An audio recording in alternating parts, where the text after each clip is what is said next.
We are here today to tell you a little bit about build to rent, what it means and how it's going to transform the residential real estate market in the UK, specifically around lettings, and hopefully make sure that people realise it's going to improve the market generally rather than maybe destroy the lettings market, which isn't going to be the case. A bit of background to Urban Bubble. We set up 8 years ago because we felt the managing agent service, those nasty agents that collect service charges from you, wasn't done well enough and it had no customer centricity. So I set this up in 2008, not a great time to set up a property company, but from June 2009 we climbed to be one of the largest managing agents in Manchester. We now manage 6,000 homes in the Manchester city centre area, 1,500 in Liverpool, and we have a pipeline of 10,000 new homes under the lettings banner coming to us over the next 3 to 4 years. We were also appointed 2 years ago to Legal and General Investment Management to be their strategic partner to operate their build-to-rent portfolio, which over the next 2 years looks to invest £2 billion into the market to deliver 6,000 homes in the build-to-rent space. So we've got a lot going on over the next 3 to 4 years. And I suppose, what's the difference of build-to-rent and what is build-to-rent? Well, build-to-rent does what I think this industry has needed to do for a long time. We no longer call our tenants, they're residents, and we're putting the customer right at the heart of what we do. And that's exactly what a consumer market should do. Customers should come first. And I've only got really 10 or 11 minutes to talk to you, so I'm going to quickly go through some of the stuff build to rent's going to do to actually make sure the customer is put at the heart of what we do. It's not all about doggy daycare centres and private rooms on the roof terrace to have dinner. It's a lot more to the residential, the renter's experience when living in an apartment scheme. Apologies. Firstly, forget about the property and forget about institutions. What does the build-to-rent market do? One of the first things it does, it looks at the lease, the AST that a tenant is signing. And what we've tried to do is, well, what we have done is put in long-term leases that can go up to 5 years. And after 6 months, it's only the resident who has the right to terminate that lease and that AST. And all they have to do is give us 2 months' notice and there are no fees. So they can move on. If something changes in their life, they have to move job to a different city, they're allowed to give us 2 months' notice and leave their apartment with no fees from ourselves. Why is a long-term lease important? Because customers, residents have told us they want security of tenure. They don't want to be served every 12 months a termination notice so prices can be hiked up. So the other part of the long-term lease is that when you sign that lease up for the 3 or 4 year term, you are able to confirm what your price rise will be year on year, and it's a cap and collar. No more than 5%, no less than 2%, and it's linked to RPI. So you've got a surety as a customer each year what your rent's going to do, rather than maybe being sent a termination notice and rents go up 8-9% as we've seen in the Northwest. Okay? The other thing that there's been a big hurrah about lately is fees. Tenants are often hammered by fees by letting agents right from the outset. So there's the rent, the deposit, and then they get the fees as well as you guys. So tenant fees are being banned, I think it's April next year. Well, the institutional operators have gone one step further and banned them straight away. So us as an operator of build-to-rent schemes, we do no longer charge any fees to the tenant. So they just have to pay deposit and rent. And actually, one step further, a company called Get Living announced a few months ago they've banned deposits. So they don't actually take any deposits off tenants, residents. So all you have to do is pay your first month's rent. And that's something that we are looking to explore now with various providers and how we can do that. Because if you think about it, you're effectively you're holding something like 98% of somebody's money for the long term and giving them it fully back. So what right have we got to hold that money just in an escrow account? So from a customer point of view, that's a really big sell. And actually, if you think about it as a resident, if I'm looking to rent an apartment and I don't have fees and I don't have to pay a deposit, where I've got one already locked up, that's a really big plus. So that's one of the things that we're looking to bring in, and I probably would make a punt here that in 18 months, no institutional product, no build-to-rent operator or scheme will actually charge deposits. And then we get to the sexy stuff. We look at how we look at the customer gains and the customer pains when we're delivering a service. And that's what we've done. We've really looked at the product, the service and the facility. So things that we've brought in that have been really, things that have come in that are not revolutionised, but they seem straightforward. Our buildings are pet friendly. 21% of people in our first build to rent building have come along with pets. And why is that great? Because those people who have pets have structure in their life. They don't trust their apartments. They have to get up every morning to walk the dog and every evening to walk the dog.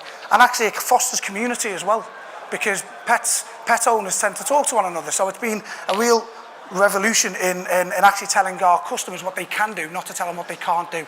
The difference as well is it's increased the premium on the rent by 17%. So it's a good financial piece to do as well. Coming back to community, for me, we're not trying to say that we create community, all we do is facilitate it. So we work with our client L&G to make sure that the schemes, the developments are built with all the facility, with the amenity and with the service space that we need. So for instance, yes, we do have gyms on site. Yes, we do have 24-hour concierge. Yes, we do have rooftop gardens and ground space and work from home space, and all of the fun things are the rental community want now. But more importantly, from a service point of view, you will find on most build-to-rent schemes, which are 250 to 400 units large, a team of 12 to 15 people. So you'll have a general manager, a property manager, a residence services manager or a leasing manager, whatever you want to call them, the front of house team, the housekeeping team, and an on-site maintenance team. So gone are the days where we have to ring a letting agent to confirm from the landlord that we want to get the washing machine fixed. It's just dealt with on site that day by the maintenance team, and it's all supported by very clever tech, so people can come and talk to the front of house. They can send us a message on the portal that we have, or they can raise a job via email. So it's dedicated however they feel fit. And to give you an idea, in the US, just to go back again, in the US, the market over there isn't called build to rent, it's called multifamily. And over there, the lettings market is called the mom and pop market. And just to go back, and I'm going ahead of myself here a little bit because of time, but the multifamily market did not destroy the mom and pop, the lettings market. It did anything but it really enhanced that market because a new benchmark was set. And we're now finding that here in the UK. I'm working with 3 or 4 developers who are delivering 5,000 to 6,000 units in the next 3 years, and they're not delivering us lift lobbies and small amenity space. They're all providing the same amenity, and they're all making sure we've got the same provision of services within those developments, because we know the competition will be built to rent. And those schemes that are older, the managing agent should be, and the letting agent should be actually ensuring that the properties are being kept up to date, retrospectively putting in things like hyper optic and other broadband services to give greater speed on site, but also making sure, and I think the key thing here, what we've got to do is make sure the lettings professionals and the managing agents of the world are making sure that we're thinking about that customer service that we're providing, because we can't go back and retrospectively provide a build-to-rent service on the incumbent stock, but certainly the new stock coming along is. One of the other key things really is the way in which we try to ensure that the residents got choice. So when the resident moves in, they've got a great choice of apartment that they can get, but they also have choice in what they can do in the apartment. They're allowed to paint the walls, they're allowed to put up pictures without the fear of getting hammered with charges at the end. And also, there's a very flexible furnishings solution. So if somebody moves into a furnished apartment and wants to move it around, they can. If they want to bring their own stuff, they can. In most cases, we don't charge a different price. It's the same for a furnished and unfurnished apartment, but we're able to provide that flexibility for them to choose what they want. And I think that's the other key. We've got a portfolio of 2,000 lets across Manchester and Liverpool. And it's really important that we're telling, me included, landlords that now's the time that we've got to start investing in the renovations and making sure the kit, the kitchens, the bathrooms are kept up to speed. Because the last thing I will leave you with is the commercial and office market in the UK is stratified in price. Grade A, Grade B and Grade C. That's all that's going to happen in the UK in 10 years' time, over the next 10 years. You'll have Grade A apartments, Grade B apartments, and Grade C apartments. And each one has got a purpose. Each one's got a market. Each one's got demand, but it comes at a price. I don't think there's any problems with occupation in this little island of ours called the Great Britain. But what you will find is prices will start to stabilise at different stratifications, and it's up to you guys as landlords to understand at what point do you want your price and your occupancy to be. Are you going to be grade A, grade B or grade C? So I think I'm going to leave it there because I've done my 12 minutes and I've raced through it. I hope that was useful. We're now going to go to a bit of a question and answer session, and please do get engaged, and if there's anything I've missed or I was unclear about being a scouser talking very quickly, feel free to put your hand up, okay? Thank you.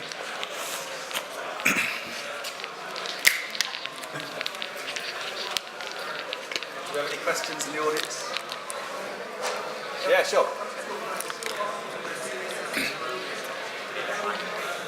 So, just one moment, we can't actually hear at your front. Do we have a mic for the guests? Do you mind standing up and just shouting it out if you don't mind?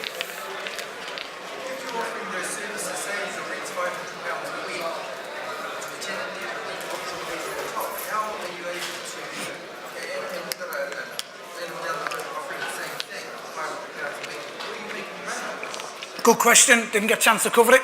So, do you mind if I... Is that okay? Yeah. I'm getting some disturbance here. Can you hear me? Can you hear me? Can you hear me? Pardon? So I think the question is if you're charging the same rent or a small premium, how are you able to offer all of this service but still make the money in the margins? So that's a really great question. This is what got us into build to rent in the first place. When you look at a block management and letting service, if you add up all the costs as a landlord that you pay for your apartment to be managed if you're in Manchester, sorry, don't know much about London at the moment, you've got freeholder costs, consent fees, managing agent fees, anything from 150 to 250 per unit per annum. The letting agent charges you what? 500 quid for the tenant find, and then maybe 5, 7, 10, 12%. In Manchester, it works out about 2.3k a year just for the managers to manage before you've made, before you spend any money on actual physical services and facility, yeah?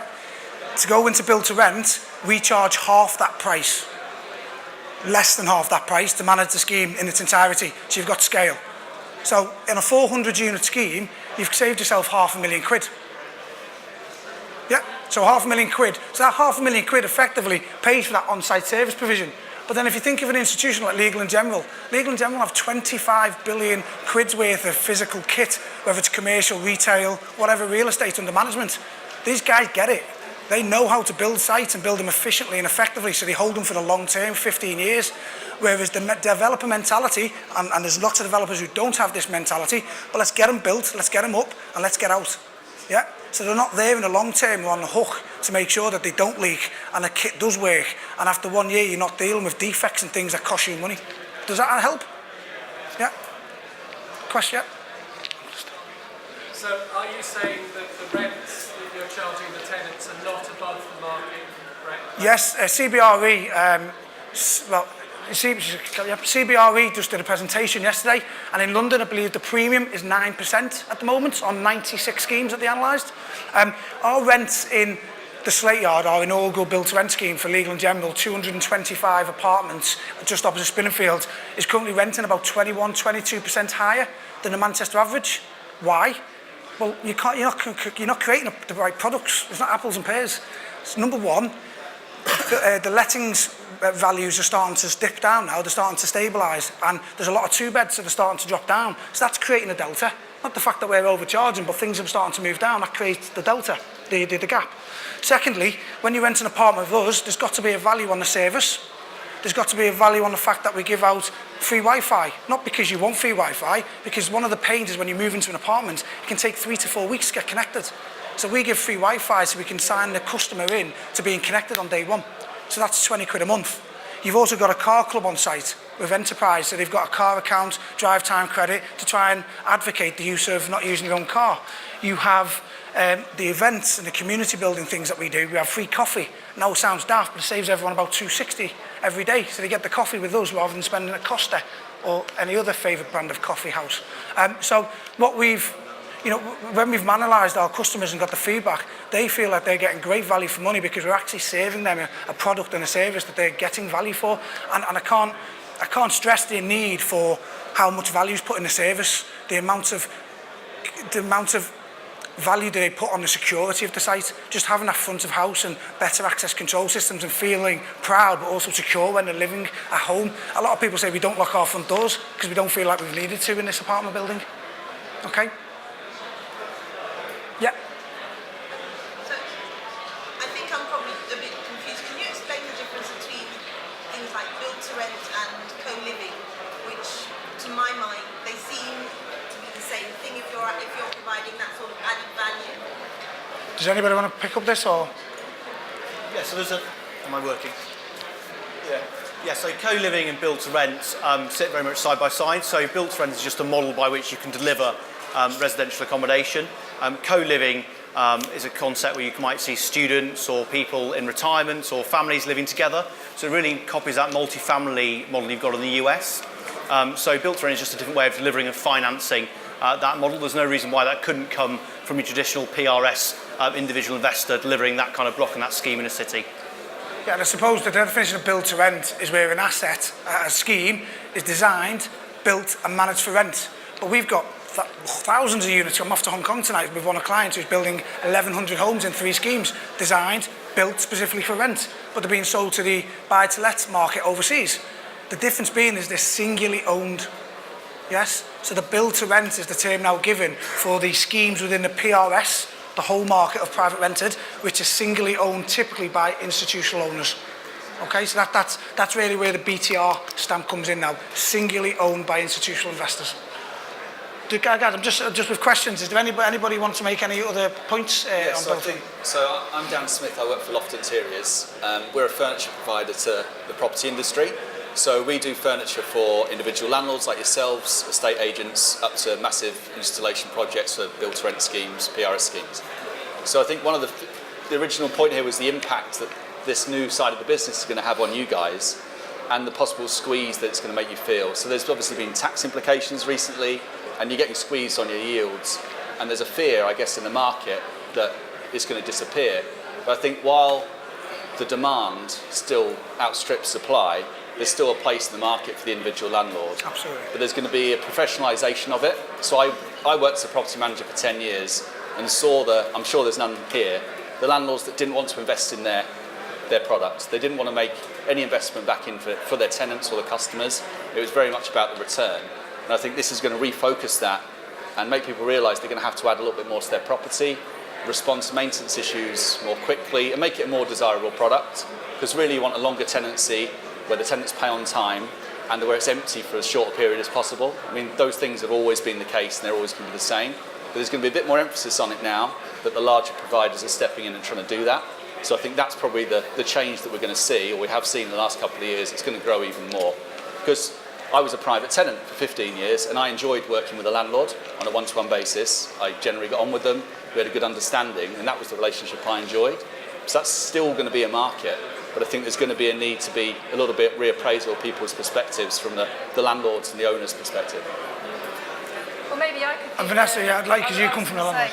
I'm Vanessa from Property Tribes. I'm a full-time residential landlord and also co-founder and community manager of propertytribes.com, which is the leading landlord and investor community in the UK. I've been a landlord for 15 years.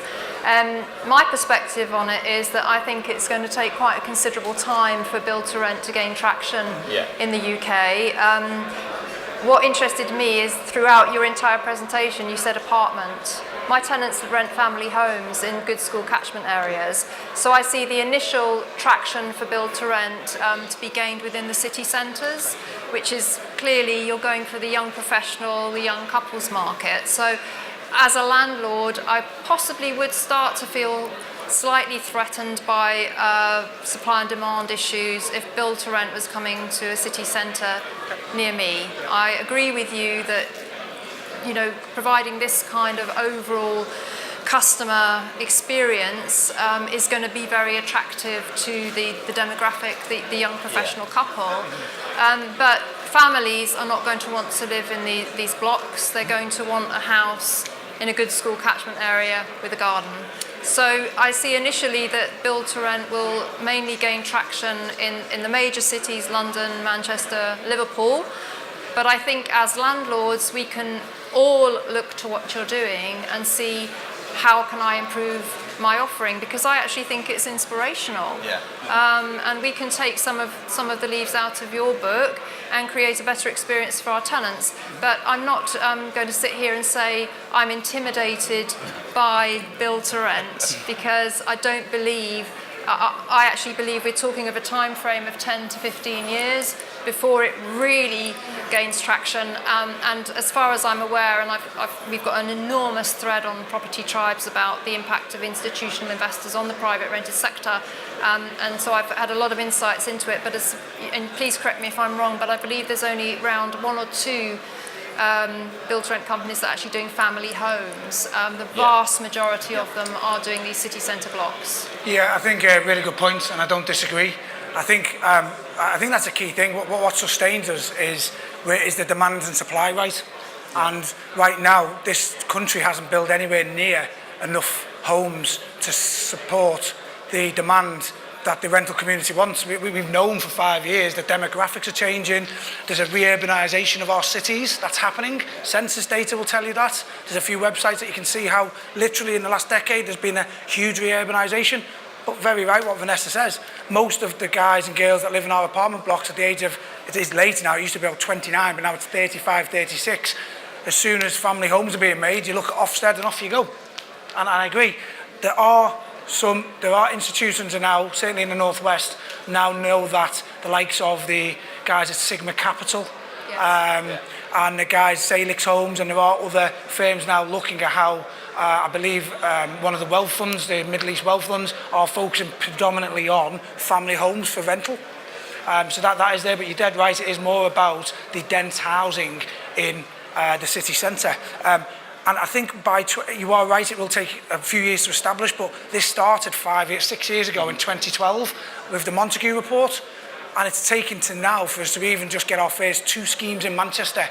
Now Manchester is London, Manchester, Birmingham, you said it before, Leeds is a little bit further behind, Liverpool with Leeds again.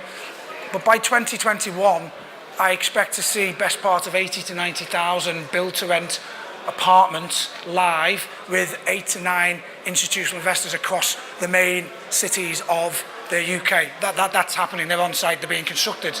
And I think, don't be intimidated. Shouldn't be intimidated. That's not the word. I think, actually, this is an opportunity for us to start asking those people that manage the homes, whether they're apartments or family homes, to actually, what are you doing about serving your customer, the resident? And this is where you can start asking about what they're doing about maintenance provisions and tech and these sort of things, because these things are coming, and there's also a lot of technology coming. So we've all heard of TripAdvisor. Well, it won't be too long, within 2 or 3 years, where there's a real established flat advisor or apartment advisor or homes advisor. So landlords and agents will be rated just like in the hotel industry. And actually that's again another piece of where technology is going to really race this, not just build to rent, but technology is going to also race this sector ahead quite quickly. I'm going to take, Sorry, the lady in the greens, because she had a hand up. I was just interested to know whether you thought older living, this format would work for older living. So, There are lots of retirement homes, but that's a very heavy investment for people. And I know quite a lot of people who actually want to get rid of all the worry about owning a place. I see this as a very good model. I think the question was this work for older living, retirement living? So yeah, we're working with a couple of clients who have got some built-to-rent schemes in London right now. They made the assumption that all of their tenants were going to be the younger demographic, the millennials or young professionals living in the city centre. Wrong. It's completely changed. They've got all the way through to people in their 70s who've sold the family home and actually want to go and live in the city centre again. We want to go and have London life for 10 years and then go live back out in the country. So it really is open to everybody. Let's say you have a plot of land and you want to do one of these structures. How do you choose which is the best strategy? Is it built to rent or built to sell? How do you make the decision? I think the question was, if you've got a plot of land, how do you make the decision on whether to build to rent or build to sell? Way above my pay grade, no idea. I just manage them. I think that's really I can answer that. And really see whether you want to go and open all overseas or in the UK. If you want to float them all in the UK or overseas, or whether you want to go down a protracted route of getting forward funding from the institution. Because typically you'll put your slide stack together, go to an agent who will go to the institutions, and you'll sell it through that route. But way above my pay grade, sorry, can't help. I can answer that question for you. It's whether you want to develop passive income, in which case you would go for build to rent. If you want to just generate a lump sum of cash, then you would go for build to sell. So it really is what you're trying to achieve. I just wanted to, sorry, at the risk of being controversial or playing devil's advocate here, you've painted a very rosy picture of what it's going to be like for a tenant to live in your blocks of flats, your customer, sorry. I call my tenants my clients. Now, at the end of the day, you are accountable to shareholders. So when somebody goes into arrears, I can't see that you're going to sit down and talk to them and say, what's your problem? Can you manage a repayment plan? Whereas me, as a private landlord, I can actually sit down with my tenants, understand what their problem is, and perhaps work with them to allow them to stay in the property. So I was curious to know what your policy would be towards tenants that go into arrears. Well, coming from a debt recovery background of British Gas in a former life, prevention is better than cure. So we do pre-qualification and referencing to ensure that the person coming to move in can afford. So we use a multiple of 30 times the monthly rent times 30 has got to be their annual salary. And we go through a pre-qualification and quite a strict referencing, so we make sure that they can afford the rent, which is not that different to living in any normal apartment scheme in Manchester. And when we have had somebody go into arrears, we do work with them, because it's not our brand Urban Bubble, it's Legal & General.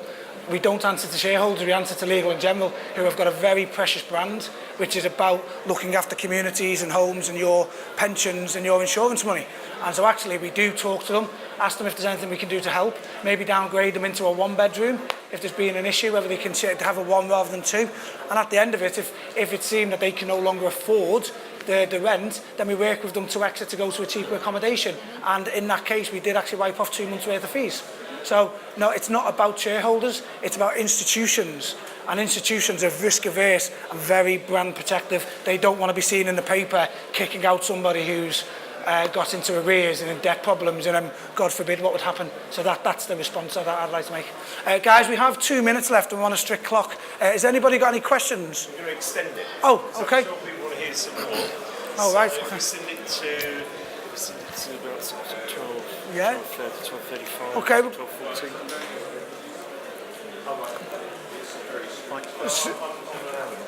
Guys, we can has anybody got any more questions? If you put your hand up, you're going to ask a question, put it up, we know where we are. 1, 2, okay. Yeah, mate. Let me give you that. Can you quickly just mention again some of the big institutional investors who would buy the block? Who would buy them? Right, Yes. so we're exclusive to Legal & General. Yeah. But then there's M&G, there is Aviva Investors, there is London Metric. London Metric, guys, help me out. 3M. 3M? Yep. Yeah, but what you'll find in the next year or two, you've got a lot of American guys who are multifamily coming over, so they're owner-operators. So they come in and they develop sort of Grey Stars, Atlas Residential. So again, if you Google this, you'll be able to find it. Okay, just one more. I specialize in land assembling, and I sell off most of the plots to private investors who want to build it. But I am kind of struggling with a bigger opportunity that is not in area where you can easily sell, but you can easily rent. 200 units. Right, okay. Hence, I'm asking, who are these guys who might be interested, and what would be the approach, let's say, from someone like myself to engage them? Again, Vanessa, I don't know if you want to, you've obviously got a big forum on property tribes that discusses this. I think from our point of view, when our experience with the transactions team at Legal & General is there are lots of developers who will put together the land, they'll then put together the outline planning, maybe before or after planning, and then from that they will use an agent like a JLL, a CBRE, one of the big agents and they will then access the different transaction teams across the build-to-rent space on institutional investment. I think that is pretty much the process that most guys play from my side, but you guys may Generally, they'll try and purchase it with the freehold and then make a decision whether to hold it. What they'll try and do is buy it at a premium, so a cheaper price, because they're buying it all off you with the freehold, sell the units individually and retain the leases, like retain the freehold while they sell the leases. That's what the business model will try and be, so they'll try and split it out but retain it themselves. Just outside the door there's a stand called Vesta, which is a new platform where you can trade, buy and sell tenanted properties. They have a number of institutional investors and funds who are looking at that platform, looking to buy blocks of flats, portfolios, really big transactional values. So if you're looking to reach big funds, big institutional investors, etc., speak to Vesta, because that's what their platform has been set up to do, as well as to sell individual tenanted properties. Just outside the door. I think there's a chap with the hoodie on, is that right? Did you want to ask a question? Thanks. I've got 5 apartments, 1 and 2 bed apartments. I'm a landlord, and they're all in Wembley. Now I don't know if anyone's aware of what's happening in Wembley, but it's one of the biggest developments probably in the UK at the moment, and at least 50% of it seems to be built to rent. Yeah. A number of them have been already built and are occupied. I suppose I wanted to ask what you think the future of my little 1 and 2 bedroom apartments is. Well, but I should preface it by saying that I had 2 apartments come up for rent recently, and I saw an upturn in demand. Well, that's exactly what happened. So that's happened in Edinburgh. I was reading a case about it the other day where there was the same fear that these huge blocks were appearing with all the amenities, and the gaps were basically filling between the city centre. What actually happened was it made the properties for the individual landlord more attractive to tenants, because you're benefiting from lots of the things that are laid on. So restaurants appear, bars appear, transport tends to improve, security, and suddenly the properties were worth more because tenants got all of that amenity, but also still got to live in an individual sort of development, which was a personal landlord touch. So actually you saw an uplift based on the investment someone else has made, which is the improvement which you're seeing in Manchester, fill in the brown belt, same in Liverpool, it's the same thing. And actually you're seeing, because the demand is still so high, especially that part of London, that's probably the reaction that you'll actually see. I couldn't agree more. The guys at Stanhope, another big institutional fund, said, we need to start building, operating in amenity-rich communities, not amenity-rich buildings. And actually this development it comes with typically some mixed use. There's some retail and F&B, food and beverage units. So that then those institutions who know how to operate these things will bring amenity into the area, and it just kicks on to the buy-to-let schemes next door. So it's build-to-rent is a good thing. I think it's a good thing because it's going to move us all along. And actually, we have one of our values is innovation, and that's the one thing I'm really encouraged about now in this market. We're just seeing so much innovation, and I think that's a great thing for everybody, and especially the end customer. And don't forget that the reason it's been backed by the government is because they can't provide a solution to the housing crisis, and these institutions can.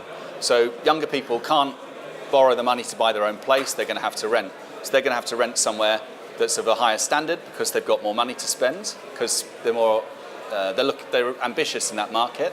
And there's no housing being provided by the government or huge building schemes really around cities. So that's what they're getting out of it, and that's the reason there's more. That's why the demand will continue to increase. It's because you're solving a problem, but with a rental solution, really.